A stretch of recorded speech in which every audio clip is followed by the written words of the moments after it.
The records show that the special Riverview City Council meeting was called to order at 6 p.m. on April 25th, 2024. Will the clerk please take a roll? Councilmember Ganaga? Here. Councilmember O'Neill? Here. Councilmember Prey? Here. Councilmember Robbins? Here. Mayor Swift? Here. Councilmember Webb? Here. Councilmember Workman? Here. Everybody's here. Now is the time for the public hearing. We will conduct a public hearing on proposed Clean Water State Revolving Fund project plan for the Riverview Land Preserve Leachate Treatment Plant. I'll read the background and I'll turn it over to the city manager. The City of Riverview recognizes the need to make improvements to the Riverview Land Preserve by modifying the existing leachate treatment plant and constructing a new leachate treatment plant for wastewater treatment and collection to address the PFAS and other emerging pollutants. The Department of Environment, Great Lakes and Energy, EGLE, provides financing opportunities for projects through Michigan's Clean Water State Revolving Fund. The city's ad hoc Riverview Land Preserve Committee recommends and approves the Clean Water State Revolving Fund application to be submitted for potential loan funding for the leachate treatment plant. To comply with the initial steps of the CWSRF application, the city made available for public viewing the proposed project plan for public comment on April 9th, 2024. Excuse me. The next step is for the city to conduct a public hearing to allow public comments and questions for the proposed project plan. Jeff. Thank you, Your Honor. As you read, this has to do with the new leachate plant, and so part of our requirement tonight is to kind of go over this plant quickly. A presentation is going to be made this evening by our landfill engineers, Tetra Tech. Mr. Eric Anderson and Nicole Shanks is going to do a quick presentation of the plant, and that will meet the requirements by the state so that we can apply for this grant, this loan application. So the state is one requiring this public hearing? That's correct, Your Honor. All right. All right, Nicole? Oh. Welcome. Thank you. Hello, my name is Nicole Shanks, and I'm with Tetra Tech. I want to welcome everyone tonight to the Clean Water State Revolving Fund Project Plan public meeting for the Riverview Land Preserve Leachate Treatment Plant. Today is Thursday, April 25th, and it is 6:03 p.m. For the agenda tonight, I will introduce some of the key members of the project team, discuss the Clean Water State Revolving Fund process, present a little bit on the concepts of the design. We will also be discussing the potential impacts of the project as noted in the Clean Water State Revolving Fund project plan. Please note that this is the draft comment period, and then we will have some closing comments before we conclude for this evening. This meeting tonight is recorded along with the attendance. Please make sure to sign in on the sheet by the entrance. Comments can be submitted via the email or on the comment form, which is provided right there.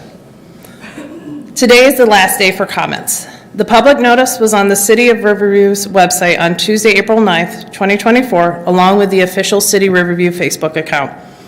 The draft project plan was posted on the City of Riverview's website in the public notice section. As noted earlier, the draft project plan public meeting is being recorded following the meeting. Minutes will be developed and included in the final project plan. A selection of different people who are part of the project plan team are here in attendance today. First up, we have Kevin Sisk with the Director of Solid Waste for the Riverview Land Preserve. For the City of Riverview, we have Jeff Dobick, the City Manager, Ann Darznik, Finance Director of the City of Riverview.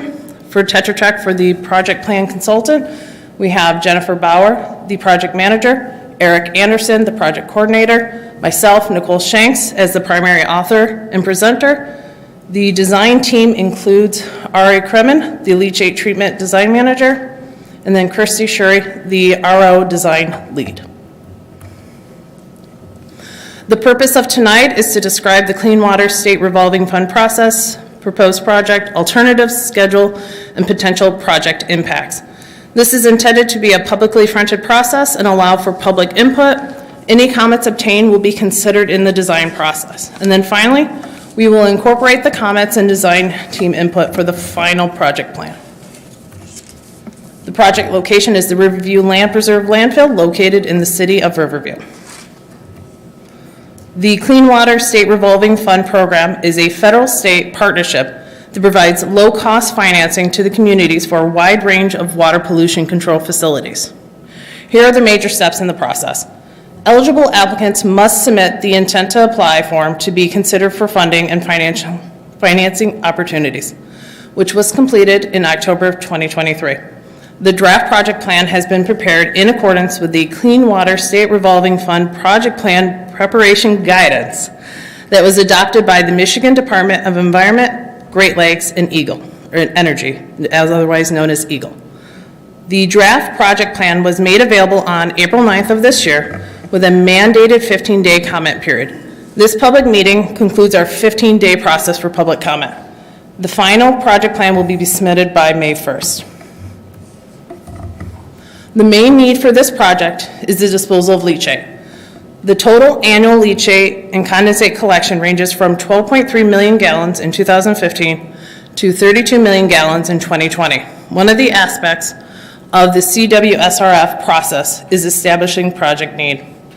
Riverview is a licensed landfill is required to maintain the current leachate treatment system till the end of the 30-year post-closure period after the landfill closes, per Part 115 rules.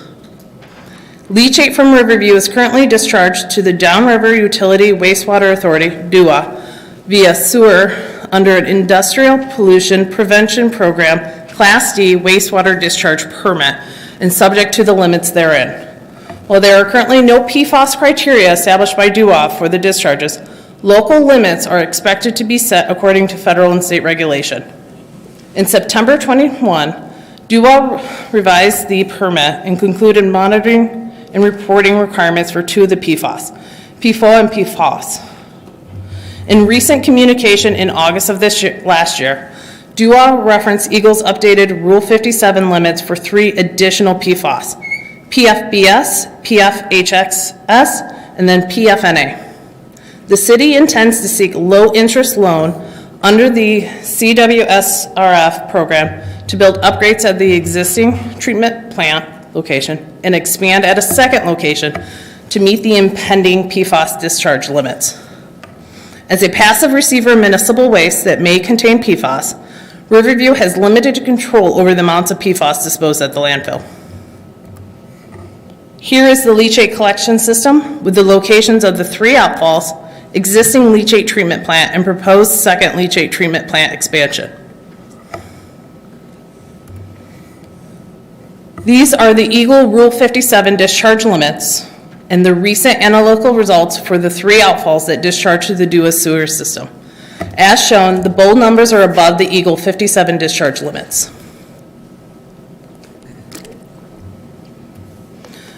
The existing leachate treatment plant equipment is functioning as intended, but is not capable of meeting the EGLE Rule 57 limits.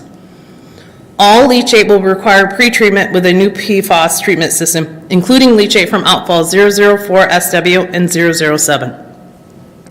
A leachate treatability study was completed in 2023 to evaluate options for an on-site treatment of leachate. The results were used to guide the project plan on what options to evaluate.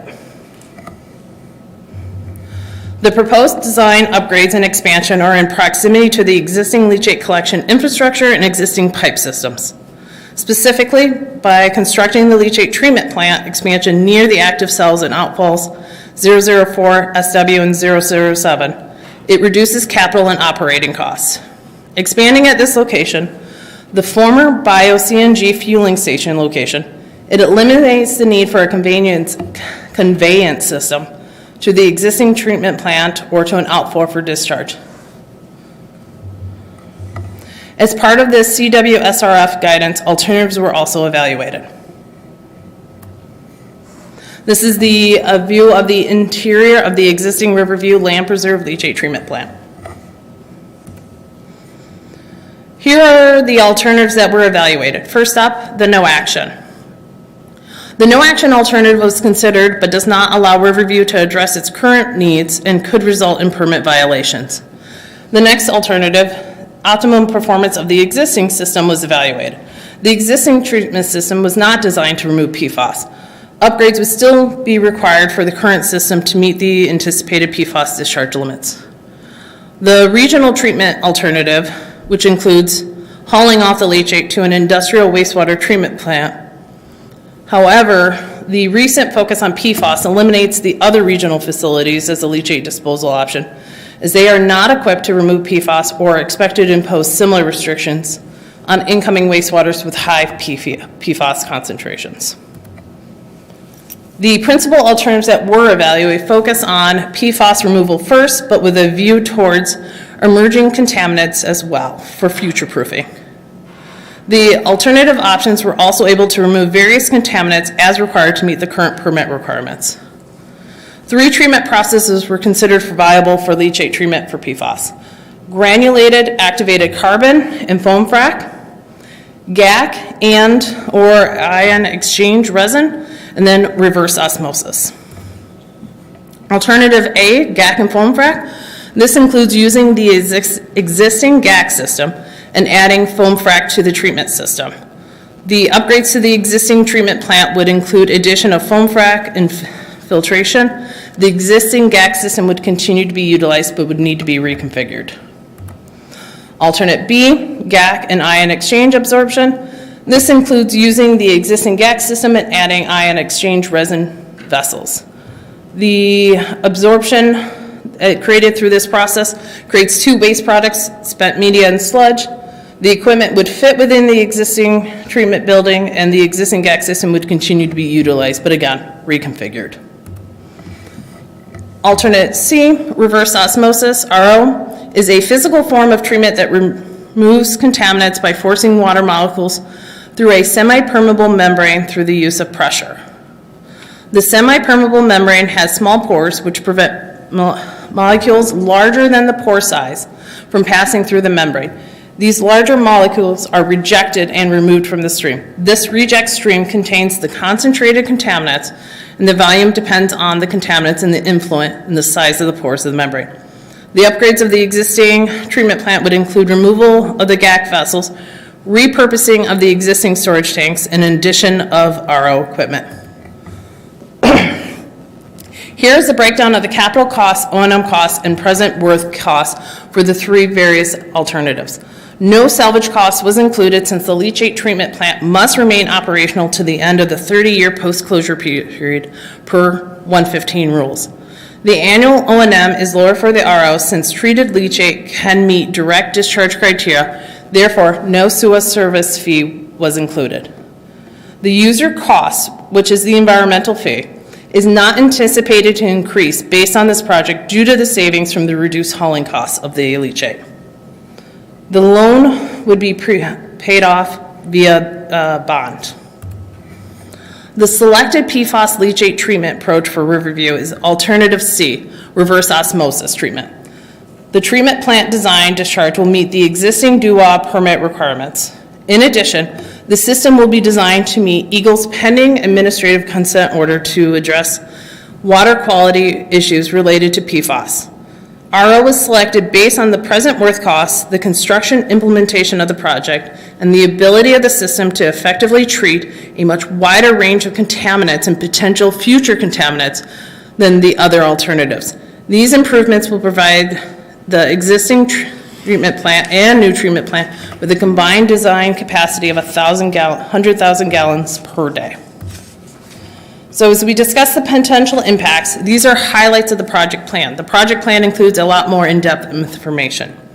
The project is located in a highly developed area. Direct discharge can provide multiple benefits, including improved surface water quality. As we talk about the physical impacts, these are minimalized in the context so that these are primarily related to construction impacts and managing of water and erosion related to site development. There will be a short-term increase in emissions and noise during construction. The project does not directly impact wetlands, prime farmland, wild or scenic rivers. There's no direct impacts on humans, such as dislocation from the proposed project, other than the benefit of temporary construction jobs that may be created or extended during the project construction. There's no planned infrastructure improvements that would result in a cumulative negative impact from the proposed project. The proposed project will take place entirely on the Riverview Land Preserve property.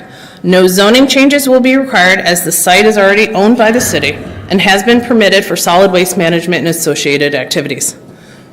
The overall beneficial use of the 2 treatment plants will be an improvement in industrial wastewater quality and volume. Over time, the net positive impact will benefit the users of the Duwas system and will protect the immediate environment of the Riverview area. The proposed project will significantly reduce hauling as a result of the upgrades to the leachate treatment system. This will reduce truck air emissions, traffic congestion, risk of spills, and reducing carbon footprint of the process. No other foreseeable indirect long-term impacts were identified on this project. Efforts will be made during the planning and construction of the treatment plant improvements to avoid long-term or reversible adverse impacts. During the general construction, the contract documents will provide spoil disposal in will prohibit spoils disposal in adjacent sensitive areas such as wetlands and floodplains. As work will be entirely within the footprint of the landfill property, no environmental impact is expected. Proper soil and sediment control measures will remain in effect throughout the operation of the treatment plants. Noise and dust will be controlled to protect neighbors and the environment. Construction of the proposed project will be staged on site to mitigate traffic impacts. For siting decisions, the proposed improvements will occur on the existing treatment plant and at the former bio-CNG fueling station. No existing trees will be removed, no significant earthwork or modifications will be needed for this project. The proposed project is intended to improve long-term operations at Riverview. None of the proposed upgrades will generate excessive noise due to operations. The operation of equipment includes pumps, valves, and computers, so the potential for accidents due to operations is minimal. Here is the proposed project schedule. The final decision will occur in September. The final design will occur in September, with the construction starting potentially in February of 2025, with substantial completion by July of 25. So at this stage of the meeting, we'll open it up to the draft project plan comment period. The purpose of tonight is to allow any public input or to identify potential issues or concerns specific to the project that have not yet been discussed or identified prior. These comments will be distributed to the design team and stakeholder team for consideration in the design process, and then any comments will be incorporated into the final CWSRF project plan document, along with the design considerations to date. As of right now, there has been no comments received during the draft project plan comment period. So we are open to comments. I'm sorry. We'll open it up now to a public comment. Anyone wishing to address Nicole, the mayor, and the city council, approach the podium, state your name and address for the record. Try to keep your comments to 5 minutes. There's no sharing of time and no rebuttals. And this time does not count against the public comment or at the end. So anybody want to address us and get their concerns out, approach the podium.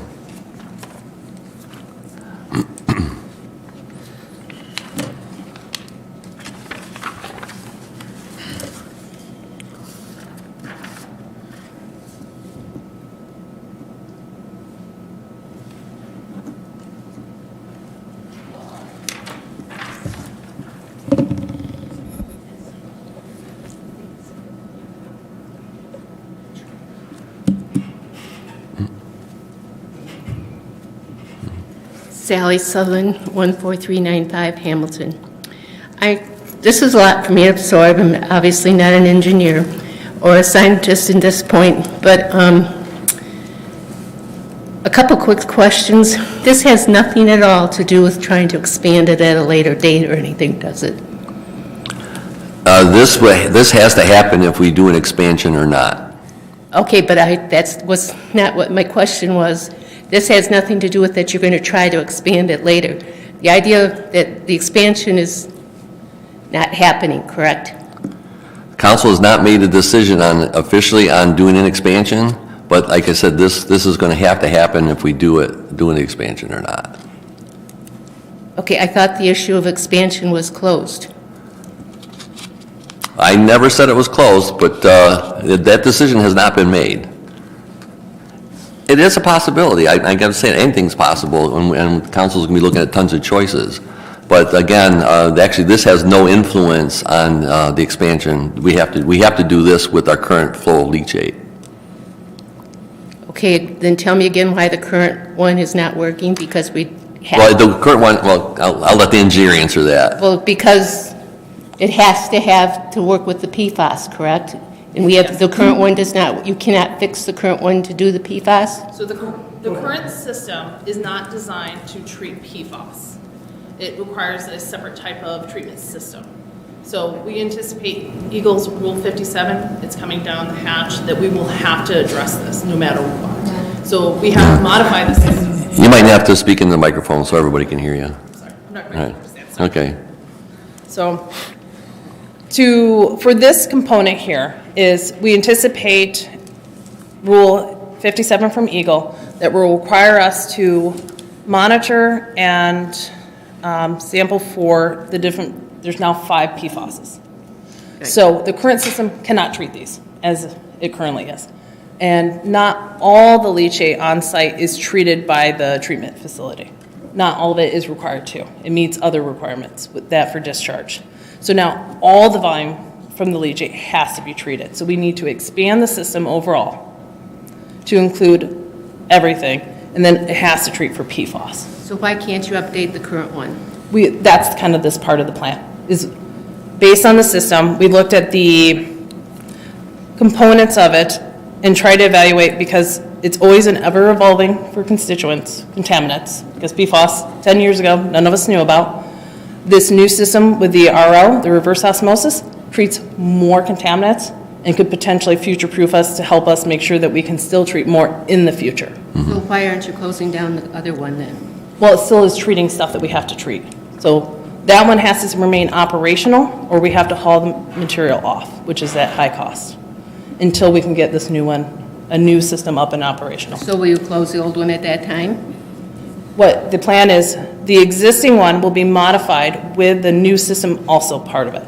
So things will be reconfigured in it, and then we will add an additional one that will have the same type of system, so it can take on more volume. And where is the exact location of this one? I could not see in your No, map. The here. map was kind of, Yeah. Oops, hold on. Bear with me, that kind of, and were the other cities involved, like the Trenton and everything, that feed on this or not? no. Since this is, hold on one second. So this is just, nothing feeds into this other than just the landfill. So we discharge to the DUA system, the downriver utility, Water Authority, yeah. DUA. And so they're going to have requirements soon that we have to meet to reduce our PFAS. Okay, and you said no direct, how about indirect? Indirect effects or anything? You said there was no direct effects on wildlife or anything? Nothing that's going to happen 10 years from now, we're going to find this No, is an issue? so it's hard to see. This is a little smaller than I thought, sorry. So in the northwest corner is where the existing system is. So that's just going to get some minor modifications. We're going to bring in an RO system with that, and that will then run as intended. And then a new system would be on the south side. It's kind of hard to see, kind of more in the middle. We will install another treatment plant that will have the same type of system at the existing, plus then the reverse osmosis also. And that's where the former CNG's, bio-CNG fueling station was. It was something. It has utilities. We don't have to make a lot of changes. It's next to where we would discharge. So that way we don't have to add a conveyance system in. We don't want to have to add more pipe than we have to. So, okay. Does that answer all your questions? At least for me. Oh, well, I did put in an email, did send over something to us. Okay. Thank you. I didn't check it before. All right. I'm sorry. But you're more than welcome to fill one of those out.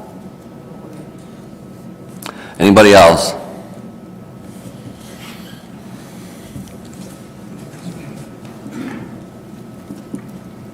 Ken Kyleman, 20243 Coachwood. Nicole, I've heard some things on social media about the thing on King and Grange there and you just answered as to why that's going there, but you might want to say again why there's a second plant at King and Grange there, so people understand there's not something suspicious going on with that. My other question, though, is I had a little trouble comparing capacities. I think Nicole said that right now we're at 32 million gallons annually, and the capacity of the new one is 100,000 gallons a day. I don't know, if there's 365 days in a year, that's a 14% increase. I don't know what the annual capacity of the new treatment plant, and then based on that, is that going to be sufficient capacity to get us through another 7 years and then another 30 years, especially if, and I don't know if that takes into consideration or whether there's going to be a leachate from the new gas processing that we're doing, that we're going to sell for the next however many years. I don't know if that's included in the 32, I don't know if that's included in the 100,000, and I just want to make sure that that's included in those things, and what the headroom is there then, or what's left after that. Okay? All right, thank you. Thank you. Do you have an answer on some of his questions, Nicole? I do. Okay. So the reason why a second location was selected was trying to reduce what we call the leachate conveyance system, where we would have to pump the leachate from, let's say, the south side of the landfill and going all the way around to the northwest quadrant where the existing system is. So it's just to have two different systems, because to produce that much volume and to treat it, we would have to have, instead of having, it would just be one larger plant with the same amount of equipment, we're just separating them. So reducing that. So then we don't have to have lift stations and a few other components that run into issues over time. So for the volume, the 32 million is from 2020. That was the highest that we had recorded. The leachate production varies substantially throughout different years. It depends on which cells are open, because leachate is pretty much rainwater that gets into the system. So as more cells close, it will get an impenetrable cover system, which will reduce the amount of leachate. So over time, we anticipate leachate to be reduced. Do I add on to that? Yes, you may, Eric. Again, Eric Anderson. So that 32 million in 2020, a lot of that leachate generation came when we had just built the new Cell 7, and it was mostly plastic liner. So any rainfall that fell on that plastic washed right into the leachate collection system and had to be treated as leachate. So that's an extreme value and not typical, but we included it because that was the number that year. So we would not anticipate to have that type of volume again now that we have waste in that cell and we continue to add waste. And also generally over time, as the landfill gets older and we start closing sections of it, leachate generation goes down. So if anything, your volumes will start going down. Thank you. Anybody else?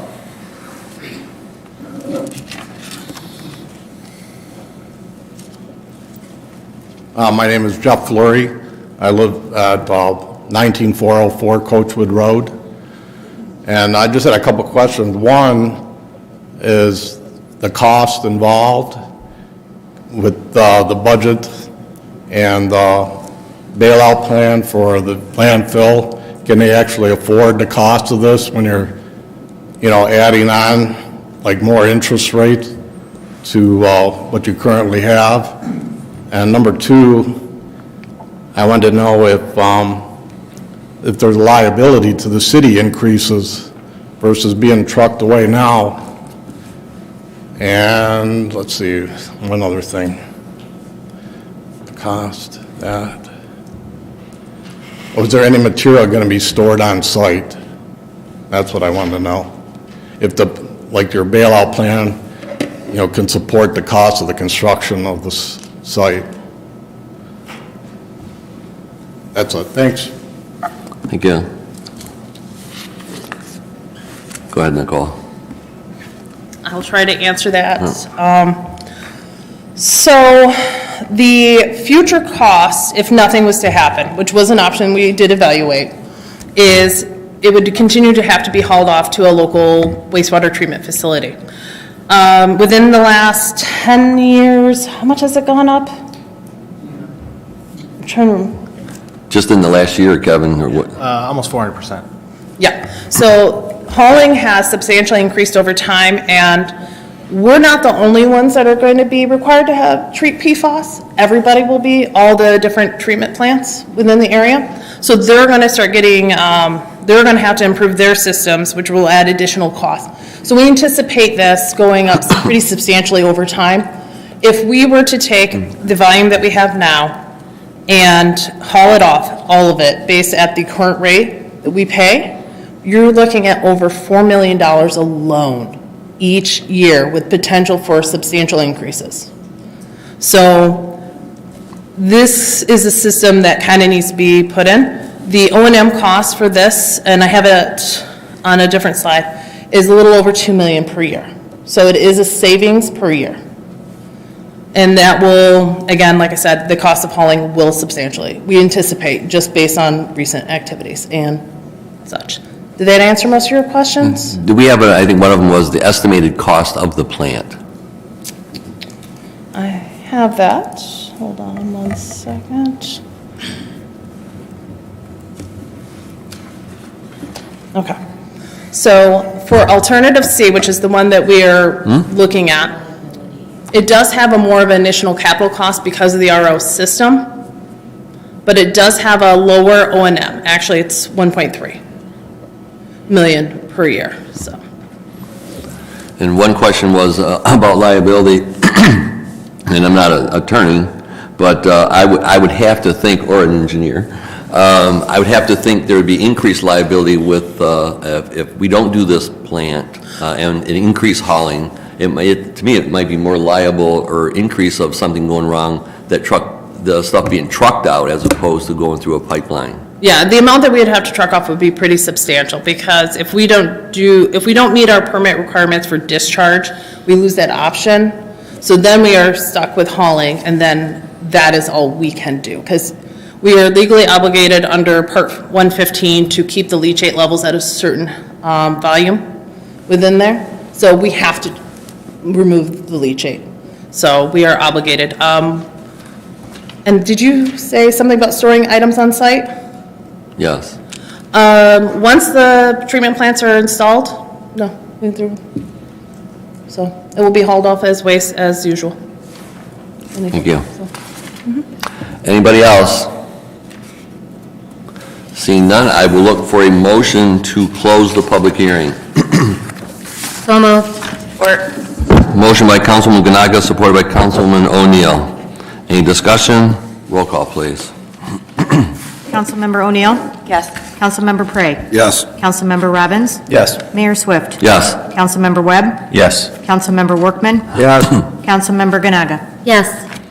3.2, discuss comments and questions proposed during the project plan for Riverview Land Preserve. I'm at this point, any questions council has or comments at this time? Yes, Your Honor. Councilman Webb. So with the reverse osmosis, that collects it in carbon?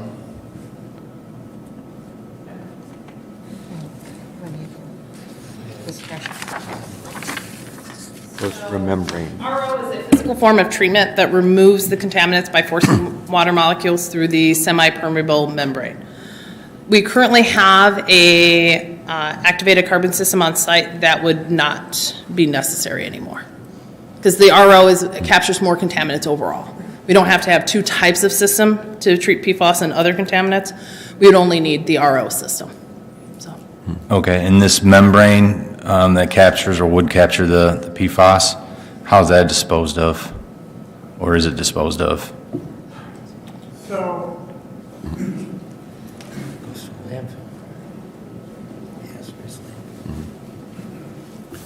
as part of running the RO system, there is a residual material stuff that gets on the filters and stuff that have to be cleaned, that material can then be disposed of in the landfill. And just to clarify, if that's capturing the PFAS, you're not talking about the PFAS going back into the landfill? So ultimately, there would be some PFAS that would go back into the landfill, and it would just continue to recirculate through the RO system.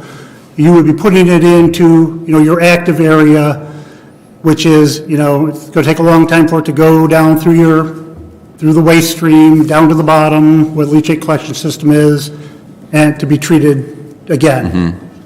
Do you have the picture with the bottles? So just so I understand, the RO system doesn't decompose or, destroy No. the PFAS. It's simply collecting it, and then that would go back in the landfill, filter back through and collect So it again. it removes the majority of it. I don't know what the removal efficiency is, if it's 90%.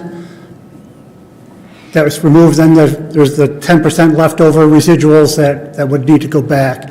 The picture with the bottles up there, that's from pilot testing out at your landfill, the RO system. That the picture on the left is what the leachate looks like when it starts. After it runs through the system various number of times, you end up with the clear water on the right.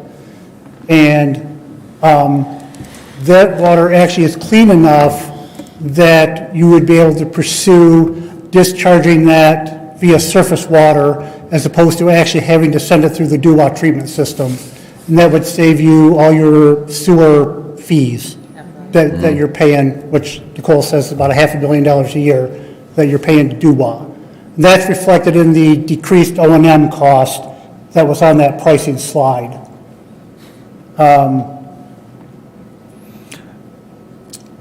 Your Honor, there's still- Councilman Workman. There's still some waste. I think what the confusion is the filter will have some PFAS on it, but we will be removing PFAS and we will be shipping that off in the leachate, correct? In the waste? We can either ship it off or put it back in, depending. Yeah.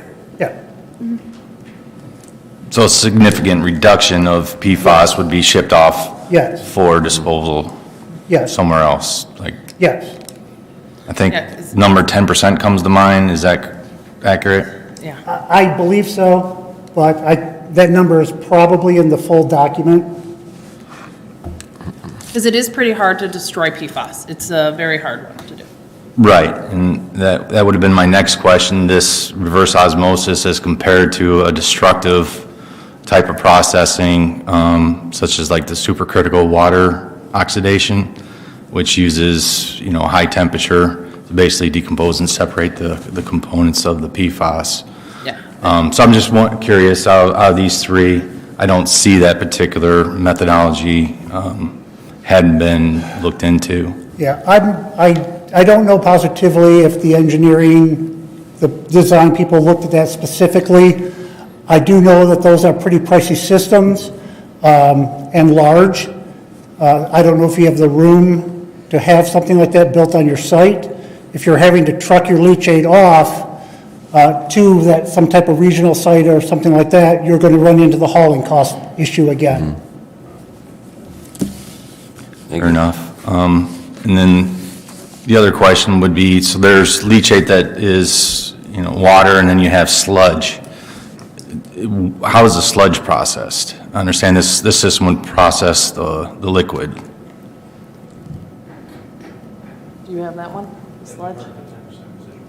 Yeah, that would be part of residual, the 10%. Okay, so there would be both liquid and sludge that would be hauled off for disposal or treatment? Okay. It's mostly the sludgy material.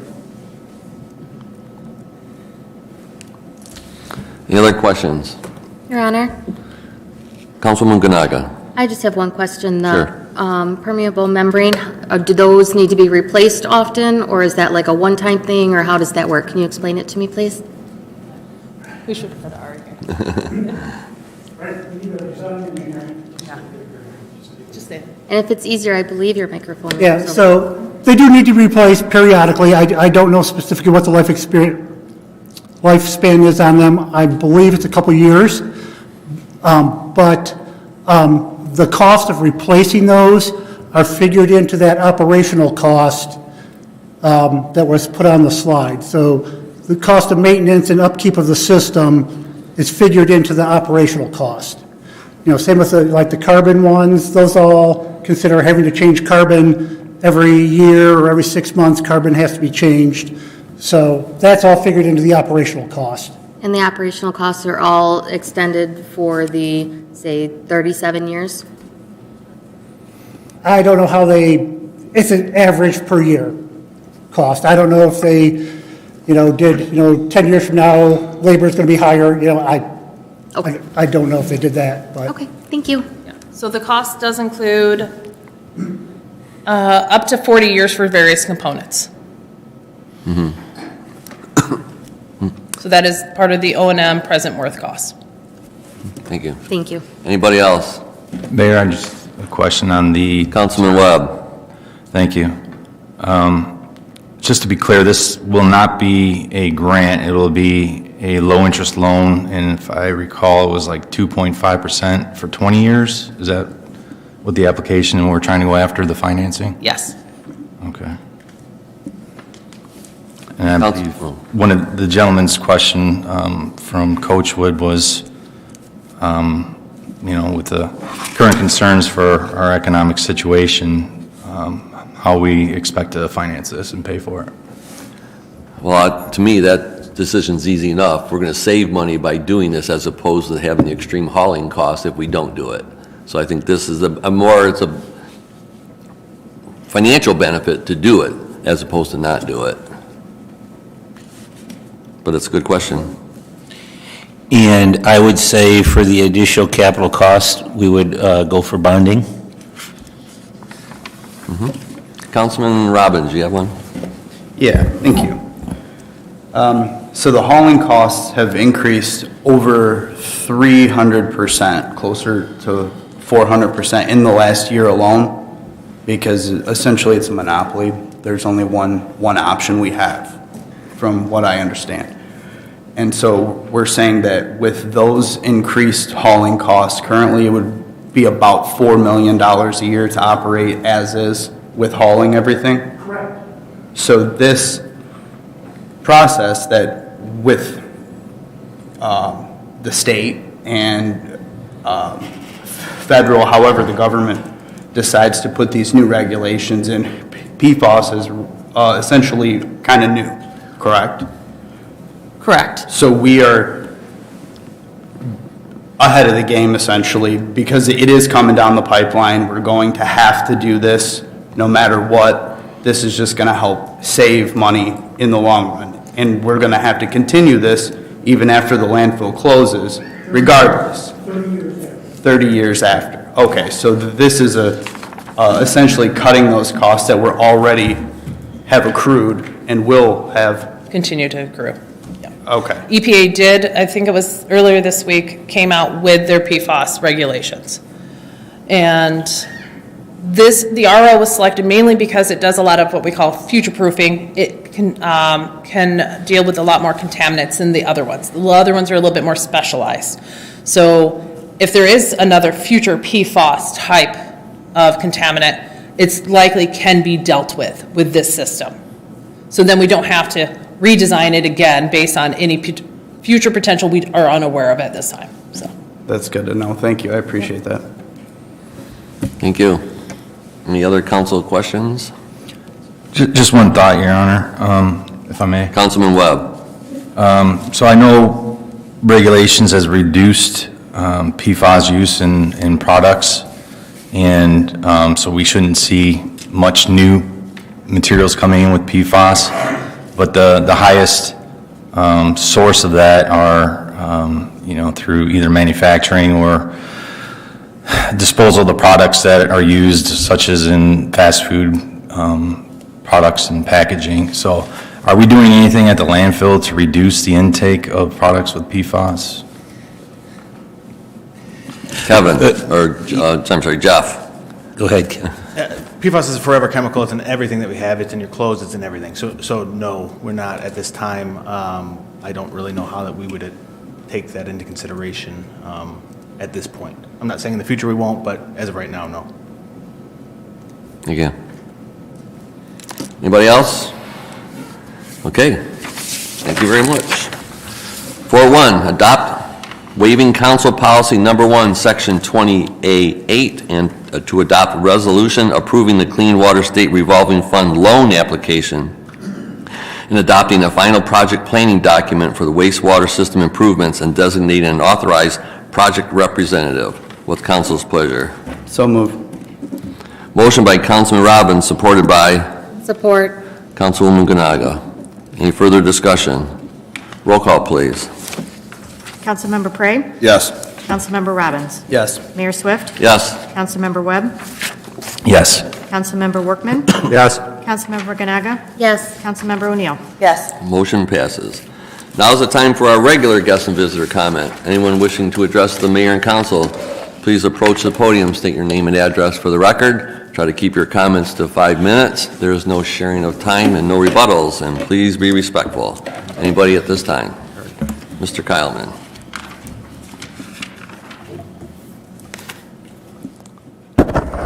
Ken Kyleman, 20243 Coachwood. The agenda for the March 18 City Council meeting contained an item in the consent agenda that included these words. The City Council is requested to consider the acceptance of the financial report for the City of Riverview for the fiscal year ending June 30th, 2023.